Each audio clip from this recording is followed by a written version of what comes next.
트럼프의 당선은 맞추지 못했지만 트럼프의 운명은 어떻게 될 것인지 함께 전망해 보겠습니다. 왜냐하면 이건 정말 이례적인 거거든요. 네. 미국의 대통령, 어느 나라 대통령도 마찬가지지만 당선 직후는 가장 인기가 높기 마련인데. 그렇죠. 네. 당선 직후 역대 가장 낮은 지지율을 네. 신기록을 세우고 있는 중이에요. 네. 처음에 한 36%, 7% 이게 가장 최저 기록이고 최근 들어서 보면은 갤럽에서 41%가 나왔어요. 근데 네. 그것도 굉장히 낮았죠. 그것도 사실은. 역대 가장 낮은 그렇죠. 거라고. 예. 보통은 이제 절반이 넘죠. 무조건. 넘죠. 지금 초인데. 당선이 되면 일단 절반이 넘어야 당선이 되는 것이고 그리고 당선되고 나면 이제 지지하지 않았던 사람들도 이제 잘하나 보자라고 이제 유보적인 태도를 취하는 네. 마련인데 지금은 반대하는 그 여론조사가 더 많이 나옵니다. 그게 되게 중요한 게 당선이 된다면 한번 두고 보자. 그러니까 지지율이 조금 낮더라도 잘 모르겠다가 있거든요. 네. 근데 이 경우는 지지하지 않는다가 훨씬 더 높아요. 그러니까 그게 중요한 거죠, 그게. 네. 게다가 이제 초반에 정권 초기에 원래 정치권에 있던 사람이 아니라 네. 실수는 뭐 예상이 됐던 건데 그 중에서 이제 굉장히 심각한 게 러시아하고 얘기해요. 이건 과거에는 단 한 번도 등장하지 않았던 러시아는 네. 어쨌든 미국이 지난 2차 대전 이후로 지속적으로 그 라이벌이었지 않습니까? 정권 초기에 조금 관계를 개선하려는 노력들은 좀 있었어요. 뭐 오바마 대통령도 리셋 팔리시 해갖고 처음엔 그랬는데 2014년 우크라이나 사태 이후로는 완전히 냉랭해지고 서방 세계라는 단절을 하다시피 했죠. 근데 러시아 지금 스캔들이 계속 나오는 게 트럼프 자신이 러시아 쪽에 투자를 좀 했었어요. 한 2번 했었는데 1990년대 말쯤 하고 그다음에 2015년에 이제 가장 최근에. 근데 그게 이제 대통령 선거를 나오면서 약간 유야무야 됐고 근데 이제 호텔을 짓고 리조트를 짓고 이러면은 뭐 본인 그 현찰을 모두 땡겨서 하는 건 아니잖아요. 그게 뭐 은행에서 갖고 오던 투자자가 있는데 러시아에서 그만한 투자자를 만약에 데리고 온다. 그거는 뭐 대부분의 경우 마피아랑 연관이 있죠. 무서운 얘기 나옵니다. 무서운 얘기가 나오는 거죠. 이제. 우리하고는 상관없는 듯 하면서도 미국의 대통령은 우리하고 상관이 굉장히 깊거든요. 예, 여러 가지 그 대북 정책하고도 상관이 깊고 그래서 그냥 다른 나라가 트럼프를 쳐다보듯이 진짜 이상한 대통령이 나왔다고만 쳐다볼 수가 없는 거죠. 그렇죠. 더구나 이번에 경질됐던 마이클 플린 같은 경우는 이제 뭐 아시다시피 내셔널 시큐리티 어드바이저 국가안보보좌관이었고 한국하고도 상당히 여러 가지 협조를 해야 되는데 갑자기 경질이 됐단 말이에요. 그래서 이제 누가 등장하느냐 방금 전에 발표가 났어요. 이제 새로운 이제 인물이 지금 등장을 했는데 HR 맥마스터 장군이라고 해서 뭐 그 안에서는 신망이 좀 높고 괜찮은 사람인 것 같더라고요. 그래서 지금 막 이제 발표가 났고 원래 트럼프가 지명을 했었던 사람은 로버트 하워드 장군인데 이 사람은 거절을 했죠.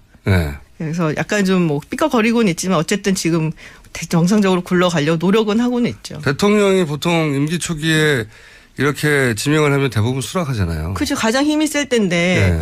그래서 거절해버렸어요. 거절했어요. 근데 이유가 뭐 포면적으로는 굉장히 너무 중책이라서 힘들고 자기는 그리고 지금 이 사람이 락히드 마틴의 CEO예요. 그 저쪽 아랍에미리트 연합에 그래서 경제적으로 봐서도 내가 이걸 좀 유지를 해야 된다 가족 때문에. 근데 말이 안 되는 게 미국의 내셔널 시큐리티 어드바이저를 하고 나오면은 어마어마하게 돈 벌 수 있거든요. 그러니까 그냥 하기 싫었던 거죠. 하기 싫었던 이유가 중요한 건데 지금 이제 러시아 이게 플린이라고 하는 안보를 담당하는 우리 이제 대북 정책도 이 사람이 결정할 뻔했죠. 그런데 그런 자리에 굉장히 중요한 자리에 있던 사람이 대선 때 러시아와 접촉했다. 이 설이 나오면서 결국은 자리에서 물러났는데 이 구체적인 내용이 뭡니까? 접촉했다는 게. 정확히는 대선 끝나고 나서예요. 그러니까는 기억들 하시겠지만은 그 러시아가 해킹했다는 얘기가 있었잖아요. 민주정부위원회를. 그래서 오바마 대통령이 그 사실을 이제 CIA한테 보고를 받고 그다음에 러시아 외교관들을 추방을 했어요. 30몇 명인가 굉장히 많은 수를 추방을 했는데. 당시 오바마 행정부와 당시 그 정보기관들은 팩트로 받아들인 거죠. 완전히. 그렇죠. CIA에서 대통령한테 보고될 정도면은 모든 증거를 다 가지고 있는 거고. 그래서 추방을 했을 때 이 플린이 러시아 대사한테 전화를 해서 푸틴이나 러시아 측에서 강경하게 대응 안 해줬으면 좋겠다. 우리가 그렇다면은 뭐 러시아 경제 제재에 대해서 좀 더 긍정적으로 논의를 나중에 해보자. 트럼프 네네. 행정부 들어서면 이런 얘기를 했던 거를 네, 밝혀낸 거죠. 그래서 사실 이 로건 액트라고 해갖고 이게 굉장히 오래된 법이에요. 제 기억에는 1799년 뭐 이때쯤 된 법인데 민간인이 그 외국 정부와 상대로 해서 외교적인 협상을 하면 안 돼요. 근데 플린은 그 당시에 그게 뭐 스파이죠. 그렇죠. 네. 근데 이게 원래는 되게 재밌는 에피소드에서 시작은 됐지만 플린이 당시에 오바마 행정부였기 때문에 사실상 민간인이거든요. 그렇죠. 내정자긴 했어도. 네. 그 법에 걸렸고 지금 또 하나 FBI가 지금 조사를 하고 있는 거는 처음에 FBI한테 그 플린이 거짓말을 했다. 그러면은 이거는 중범죄로 들어가서 징역을 살아야 되는데 거기까지 갈지는 잘 모르겠어요. 그 러시아하고 연계설은 대선 기간 중에도 계속 나왔어요. 계속 나왔죠. 네, 계속 나왔고 이게 크게 불거진 것은 이제 오바마 행정부 마지막에 러시아가 미국 대선에 개입을 했고 네.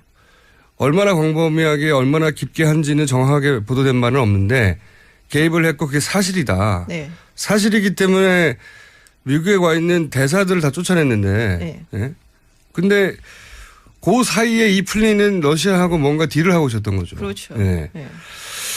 근데 이제 미국 정보기관은 아직 본격적으로 보도는 안 됐는데 현직 대통령이기 때문에 네. 그 러시아와 트럼프의 관계가 예사롭지 않다고 하는 정보를 많이 가지고 있나 봐요. 굉장히 많이 가지고 있고 사실 플린은 시작이에요 지금. 예전에 8월에 폴 매나포르트라고 해서 그 트럼프의 이제 선대위원장을 원래 지냈던 사람이 있어요. 예. 이 사람이 갈리고 나서 스티브 배넌이 들어선 건데. 사람 이름이 너무 많이 등장해요. 네. 이 매나포르트는 정말로 러시아하고 아주 끈끈한 관계가 있어요. 특히 우크라이나를 통해서. 그래서 이게 우리나라에는 당시에 이제 트럼프 지지율이 좀 안 좋으니까 경질됐다라고 나왔었는데 사실은 러시아와의 커넥션 때문에 이게 밝혀질까봐 그만뒀다는 얘기가 좀 많았었거든요. 지금 이제 제일 1타겟으로 지금 FBI 수사를 하고 있는 게 이 매나포르트예요. 그러면은 이제 뭔가 좀 많이 얘기가 나오고 그래서 트럼프 캠프에서 뭐 지속적으로 러시아 측이랑 전혀 뭐 연락을 하고 컨택을 했다라고 하는 사람 중에 이제 가장 주요 인물 중에 하나가 이 매나포르트. 그래서 어떻게 결과가 나올지는 봐야 돼요. 이게 정말 상상하기 쉽지 않은 것이 네. 우리가 과거에 이제 북한에다가 총 쏴달라고 한 적이 있어요. 대선 때. 북풍을 일으키기 위해서. 이제 그것도 난리가 난 사건인데 그게 아니라 아예 밀접한 관계로 연락을 주고받고 있었다는 거거든요. 그렇죠. 선거에서 이기기 네. 위해서. 우리로 치면 그 북한과 굉장히 밀접한 관계를 당선된 대통령이 지속적으로 가지면서 뭔가 협상을 했고 딜을 해왔다. 겉으로는 북한을 타도의 대상으로 말하면서 뭐 이런 사실들이 국가정보기관에서 발각이 되고 그게 하나씩 나오고 있는 와중인 거죠. 근데 문제는 여기서 트럼프도 인지를 하고 있었느냐가 있고요. 네. 그리고 트럼프 측에서 의도적으로 러시아 측에 부탁을 했느냐. 근데 그건 아직 밝혀진 건 아니거든요. 네. 주변 인물들이 러시아하고 굉장히 뭐 연관이 많고 친하고 뭐 이런 것은 있지만 그리고 러시아 측에서 해킹을 한 것은 맞지만 이게 이제 트럼프 측에서 부탁을 한 것인지 그리고 트럼프도 그 사실을 알고 있었는지 만약에 알고 있고 부탁을 했다 이거면 그거는 이제 그냥 가시는 거죠. 가시는 거다. 본인이 당선될 걸 예측하지 못했다고 해서 매우 강하게 트럼프의 탄핵을 기대하고 있는 분입니다. 전 법리적으로 말씀드리는 거예요. 네. 실제 미국에서 탄핵 이야기가 농담처럼 시작됐지만 제법 진지한 양상으로 발전하고 있잖아요. 근데 아직은 시기상조라고 보여요. 왜냐하면 그렇겠죠. 공화당에서 도와주질 않는 편이고 이제 겨우 시작한 대통령이고 공화당도 이제 보면은 상원하고 하원에서 보면 상원은 그래도 움직임이 좀 있어요. 왜냐하면 상원 같은 경우는 기본적으로 외교안보에 신경을 좀 더 많이 쓰고 인준을 중심으로 하는 곳이고 하원은 이제 실생활, 국민들의 네. 실생활을 보는 곳이기 때문에 그렇고 하원 같은 경우는 2년에 한 번씩 선거를 해요. 그러니까 거의 이제 매일매일이 선거 캠페인이다 뭐 이런 얘기까지 할 정도로. 근데 2018년에 지금 중간 선거가 있는데 내년에. 40% 낮은 지지율이라 하더라도 아직 그래도 40%가 있는 거거든요. 그리고 이렇게 수세에 몰린 지지자들의 특징은 굉장히 정신없이 지지를 하죠. 아주 네. 강적으로. 그렇기 때문에 좀 눈치를 보고 있는 중이고 약간. 그래서 상원은 이건 나라 품격이 너무 떨어지고 있는데 이런 생각을 하고 네. 있다는 거죠. 근데 또 상원은 임기가 6년이기 때문에 그리고 이제 셋으로 나눠갖고 걸러갖고 하거든요. 그러니까 다음에 이제 2018년에 상원 선거에 뛰어야 되는 사람들이 33명인데 그중에 공화당은 한 8명 그리고 제프 세션스 이번에 법무부 장관 된 사람 공석까지 합해서 이제 9명밖에 안 돼요. 그러니까는 그런 선거의 어떤 압박으로부터는 좀 자유로운 편이니까 이런 얘기를 좀 자유롭게 하고 있는 거고. 그러니까 상원에서는 상황이 심상치 않다. 그래서 트럼프에서 네. 적극적으로 협조하지 않고 네. 그 소위 이제 민주당 쪽에서 출발했다기보다는 시민사회에서 출발한 거거든요. 탄핵 그렇죠. 미국의 시민사회에서 우리도 마찬가지긴 하죠. 그런 분위기에 대해서 이제 예의주시하고 트럼프를 지켜보는 정도고 하원은 아직 트럼프에 협조적이고 뭐 이런 그렇죠. 겁니까? 예. 네. 지금 뭐 그 유출한 것에 대해서 책임을 물어야 된다는 트럼프 말에 하원이나 이제 뭐 공화당 측에서 동조한 사람들이 꽤 있어요. 이걸 보면 저희도 몇 번 얘기했었는데 짧게 데자부죠, 이거. 데자부. 예. 우리나라에서 본 거를 그대로 보고 그대로 있어요. 보고 있어요. 예. 예, 최순실 그 정윤의 문서 유출 때 예. 이거는 문서 유출이 문제다. 그렇죠. 내용이 문제가 네, 아니라. 국정농단이 아니라 그랬더니 트럼프도 똑같이 러시아와의 관계가 문제가 아니라 이건 네. 누가 유출했냐 똑같아요. 똑같아요. 예, 그 앞에 또 똑같을지 봐야죠, 이제. 그 앞에 그 옷 사주라고 가방 사주라고 한 거하고도 비슷하고요. 이게 사사로운 사람들이 권력을 쥐면 하는 짓이 비슷한가 봐요. 그렇죠. 그리고 일단 그 본인의 철학이 문제인 거예요. 공사 구별, 뭐 이런 기본적인 민주주의의 뭐 개념이라든지 이런 게 없으면은 이런 일이 벌어지는 거죠, 사실은. 또 한 가지 변수는 그 정보기관인 것 같습니다. 우리나라 정보기관은, 음지에서 양지를 지향한다고 하며, 국가를 위해 일한다고 하지만 국가가 아니라 권력을 위해 일한 적이 많거든요. 그렇죠. 실제로. 네. 권력으로부터 자유롭지 못했고. 미국 정보기관은 어때요? 미국 정보기관이 트럼프에 대해서 어떤 태도를 취하냐에 따라 굉장히 중요하게 갈릴 것 같은데. 너는 너 길 가고 나는 내 길 간다. 뭐 이런 태도죠, 사실은. 정부기관은. 그래요? 네. 대통령하고 무관하게 돌아가는 경우가 많습니까? 대통령하고 뭐 전혀 무관하진 않지만은 그 외압에 이렇게 흔들리고 이렇지 않아요. 워낙에 방대해요, 그 조직이. 그러니까는 지금 뭐 오피스 오브 내셔널 인텔리전스에서 총 주관하는 오피스까지 합친 미국의 정보기관이 17개예요. 그렇게 많아요? 네, 17개. FBI, CIA, 그 두 개만 NSA. 보통, 그 정도만 알고 있는데 뭐 국방부에만 한 8개 있고 뭐 이런 식이에요. 그래서 정보를 다루는 기관들. 네, 그러니까 어마어마하게 방대한 조직이고 얼마를 쓰는지도 모르잖아요. 돈을 거기다가. 그렇죠. 그리고 이 사람들이 저도 사실 전직 CIA 요원이었던 사람들 그 한 2명 알거든요. 네. 만나보면은 이 사람들은 정권이나 대통령이 별 관심 없어요. 그리고 굉장히 애국자들이고 약간 좀 지나치게 우리가 부르는 그런 애국자스러운 모습이 좀 있어요. 그러니까 정권은 유한하지만 국가는 영원하기 국가는 때문에 영원하죠. 국가에 충성한다. 국가와 조직에 충성하는 정말 그런 마인드들이 아하. 많아요. 굉장히 보수적이고. 그래서 어떻게 보면 저런 사람들이 참 그냥 정말 애국심 하나로 미국을 이끌어갈 수도 있겠구나 이런 생각이 들 정도고. 그럼 미국 정보기관은 뭔가 이상한 게 나오면 트럼프가 현직 대통령이라 하더라도 그냥 묻어두지 않을 수도 있겠네요. 묻어두지 않을 가능성이 좀 더 많고요. 지금 사이가 안 좋잖아요. 그리고. 트럼프와 정보기관들이. 예. 트럼프와 정보기관들 욕을 많이 했죠. 욕 많이 했죠. 그때 CIA가 이제 오바마 대통령, 전 대통령한테 그 러시아가 해킹했다는 얘기하고 막 이랬을 때 트럼프가 이런 말을 했었거든요. 야, 니네 뭐 이라크에 대량 살상 무기 있다고 했던 거 아니야? 막 그러면 좀 놀리고. 그건 잘못했죠. 그리고 뭐 니네가 나치냐? 뭐 이런 얘기하고. 그래서 굉장히 CIA랑 FBI에서 격앙하고 그랬었어요. 그래서 지금 사이가 무지 안 좋은 편이에요, 사실. 트럼프의 운명은 CIA나 FBI가 지고 있다고 생각할 수도 있는데 그쪽에서 지고 있는 정보를 이렇게 적절한 타이밍에 지금은 아니더라도 네. 언론에 나가게만 하더라도 그거의 부분에 대해서 이제 강경하게 대처를 하겠다고 트럼프가 얘기를 했는데 상원에서 이 정보기관이나 정부국 측에다가 지금 이제 트럼프 러시아 커넥션 뭐 혹시 있는지 그 정보를 이제 좀 달라고 요청을 하겠다고 얘기를 했어요. 그래서 조금 약간 조사를 좀 착수를 하려고 준비 중입니다. 그 점은 우리하고 좀 다른 점이긴 하네요. 근데 그 정권과 이 정보기관이 완전히 이제 따로 놀 수는 없겠지만 네. 우리보다는 훨씬 독립적이어서 네. 트럼프 대통령, 현직 대통령에게 불리한 정보도 정보기관에서 나올 수도 있다. 그리고 얼마 전 뉴스를 보면은 예. 트럼프한테 기밀 정보 주지 말라고 얘기를 하기도 했었대요. 아, 정보기관에서요? 대통령인데? 그러니까 뭐 플린도 있고 그게 흘러나갈 수 있으니까 좀 조심하자. 그리고 지금 백악관에도 굉장히 많은 정보가 사실 유출이 되고 있거든요. 그러니까 좀 조심해야겠다 해서 아주 1급 탑 프라이어티 정보는 좀 주지 말자는 얘기도 있었다고. 아, 정보기관이 정보기관에서. 자국의 대통령에게 네. 저기서 러시아로 자꾸 흘러가니까 그게 워싱턴 포스트인가 어디 나왔었어요. 탑 시크릿은 주지 말자고 정보기관 내에서 결의를 했다고요? 네, 당분간 주지 말자. 홀드하고 있자. 뭐 이렇게 얘기를 했었. 지금은 줄지도 몰라요. 한 며칠 전 뉴스니까. 어허, 그건 정말 우리 환경에서 보면 부러운 뉴스네요. 그렇죠. 어떤 의미에서는. 네, 어떤 의미에서 네. 상당히 부럽죠. 알겠습니다. 자, 트럼프의 탄핵을 바라는 그렇게 얘기하진 않았습니다.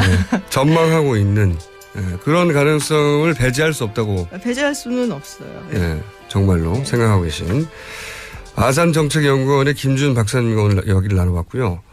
다음 시간에는 저희가 그래서 트럼프의 대북 정책은 요 앞에 저희 그 정세현 그 전 통일부 장관이 얘기했는데 정책이 아직 아무것도 없다고 하더라고요. 제가 보기에도 그래요.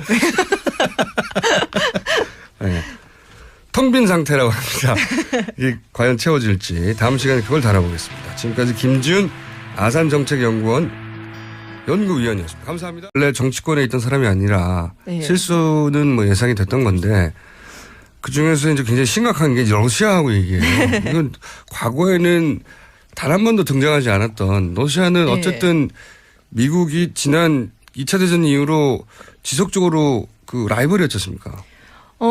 정권 초기에 조금 관계를 개선하려는 노력들은 좀 있었어요. 뭐 오바마 대통령도 리셋 팔리시 해갖고 처음엔 그랬는데 2014년 우크라이나 사태 이후로는 완전히 냉랭해지고 서방 네. 세계라는 단절을 하다시피 했죠. 근데 러시아 지금 스캔들이 계속 나오는 게 트럼프 자신이 러시아 쪽에 투자를 좀 했었어요. 한 2번 했었는데 1990년대 말쯤 하고 그다음에 2015년에 이제 가장 최근에. 근데 그게 이제 대통령 선거를 나오면서 약간 유야무야 됐고 근데 이제 호텔을 짓고 리조트를 짓고 이러면은 뭐 본인 그 현찰을 모두 땡겨서 하는 건 아니잖아요. 그게 뭐 은행에서 갖고 오던 투자자가 있는데 러시아에서 그만한 투자자를 만약에 데리고 온다.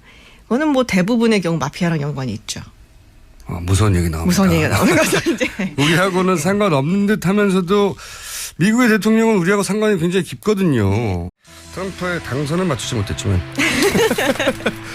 트럼프의 운명은 어떻게 될 것인지 함께 전망해 보겠습니다. 왜냐하면 이건 정말 이례적인 거거든요. 네. 미국의 대통령, 어느 나라 대통령도 마찬가지지만 당선 직후는 가장 인기가 높게 마련인데. 그렇죠. 네. 당선 직후 역대 가장 낮은 지지율을 네. 신기록을 세우고 있는 중이에요. 네. 처음에 한 36%, 7% 이게 가장 최저 기록이고 최근 들어서 보면은 갤럽에서 41%가 나왔어요. 근데 그것도 굉장히 낮았죠. 그것도 사실은. 역대 가장 낮은 그렇죠. 거라고. 예. 보통은 이제 절반이 넘죠. 무조건. 넘죠. 지금 초기인데. 당선이 되면 일단 절반이 넘어야 당선이 되는 것이고 그리고 당선되고 나면 이제 지지하지 않았던 사람들도 이제 잘하나 보자라고 이제 유보적인 태도를 취하기 마련인데 지금은 반대하는 그 여론조사가 더 많이 나옵니다. 그게 되게 중요한 게 당선이 된 다음에 한번 두고 보자. 그러니까 지지율이 조금 낮더라도 잘 모르겠다가 있거든요. 네. 근데 이 경우는 지지하지 않는다가 훨씬 더 높아요. 그러니까 굉장히 중요한 거죠, 그게. 네. 게다가 이제 초반에 정권 초기에 원래 러시아 대사한테 전화를 해서 푸틴이나 러시아 측에서 강경하게 대응 안 해줬으면 좋겠다. 우리가 그렇다면은 뭐 러시아 경제 제재에 대해서 좀 더 긍정적으로 논의를 나중에 해보자. 트럼프 네네. 행정부 들어서면 이런 얘기를 했던 거를 네, 밝혀낸 거죠. 그래서 사실 이 로건 액트라고 해갖고 이게 굉장히 오래된 법이에요. 제 기억에는 1799년 뭐 이때쯤 된 법인데 민간인이 그 외국 정부와 상대로 해서 외교적인 협상을 하면 안 돼요. 근데 플린은 그 당시에 그게 뭐 스파이죠. 그렇죠. 네. 근데 이게 원래는 되게 재밌는 에피소드에서 시작은 됐지만 플린이 당시에 오바마 행정부였기 때문에 사실상 민간인이거든요. 그렇죠. 내정자긴 했어도. 네. 그 법에 걸렸고 지금 또 하나 FBI가 지금 조사를 하고 있는 거는 처음에 FBI한테 그 플린이 거짓말을 했다. 그러면은 이거는 중범죄로 들어가서 징역을 살아야 되는데 거기까지 갈지는 잘 모르겠어요. 그 러시아하고 연계설은 대선 기간 중에도 계속 나왔어요. 계속 나왔죠. 네, 계속 나왔고 이게 크게 불거진 것은 이제 오바마 행정부 마지막에 러시아가 미국 대선에 개입을 했고 네. 얼마나 여러 가지 그 대북 정책하고도 상관이 깊고 그래서 그냥 다른 나라가 트럼프를 쳐다보듯이 진짜 이상한 대통령이 나왔다고만 쳐다볼 수가 없는 거죠. 그렇죠. 더구나 요번에 경질됐던 마이클 플린 같은 경우는 이제 뭐 아시다시피 내셔널 시큐리티 어드바이저 국가안보 보좌관이었고 한국하고도 상당히 여러 가지 협조를 해야 되는데 갑자기 경질이 됐단 말이에요. 네. 그래서 이제 이제 누가 등장하느냐 방금 전에 발표가 났어요. 이제 새로운 이제 인물이 지금 등장을 했는데 HR 맥마스터 장군이라고 해서 네. 뭐 그 안에서는 신망이 좀 높고 괜찮은 사람인 것 같더라고요. 그래서 지금 막 이제 발표가 났고 원래 트럼프가 지명을 했었던 사람은 로버트 하워드 장군인데 이 사람은 거절을 했죠. 네. 그래서 약간 좀 뭐 삐걱거리고는 있지만 어쨌든 지금 정상적으로 굴러가려고 노력은 하고는 있죠. 대통령이 보통 임기 초기에 이렇게 지명을 하면 대부분 수락하잖아요. 그렇죠. 가장 힘이 셀 때인데. 네. 그래서 거절해버렸어요. 거절했어요. 근데 이유가 뭐 포면적으로는 굉장히 너무 중책이라서 힘들고 자기는 그리고 지금 이 사람이 락히드 마틴의 CEO예요. 그 저쪽 아랍에미리트 연합에. 네. 경제적으로 봐서도 내가 이걸 좀 유지를 해야 된다 가족 때문에. 근데 말이 안 되는 게 미국의 내셔널 시큐리티 어드바이저를 하고 나오면은 어마어마하게 돈 벌 수 있거든요. 그러니까 그냥 하기 싫었던 거죠. 하기 싫었던 이유가 중요한 건데 네. 지금 이제 러시아 이게 플린이라고 하는 안보를 담당하는 우리 이제 대북 정책도 이 사람이 결정할 뻔했죠. 네. 그렇죠. 근데 그런 자리에 굉장히 중요한 자리에 있던 사람이 대선 때 러시아와 접촉했다. 네. 네. 이 설이 나오면서 결국은 자리에서 물러났는데 이 구체적인 내용이 뭡니까? 접촉했다는 게. 정확히는 대선 끝나고 나서예요. 그러니까는 기억들 하시겠지만은 그 러시아가 해킹했다는 얘기가 있었잖아요. 민주정보위원회를. 그래서 네. 오바마 대통령이 그 사실을 이제 CIA한테 보고를 받고 그다음에 네. 러시아 외교관들을 추방을 했어요. 네. 30몇 명인가 굉장히 많은 수를 그러니까 추방을 했는데. 당시 오바마 행정부와 당시 그 정보기관들은 네. 팩트로 받아들인 거죠. 완전히. 그렇죠. 네. CIA에서 대통령한테 보고될 정도면은 모든 증거를 다 가지고 있는 네. 거고. 그래서 추방을 했을 때 이 플린이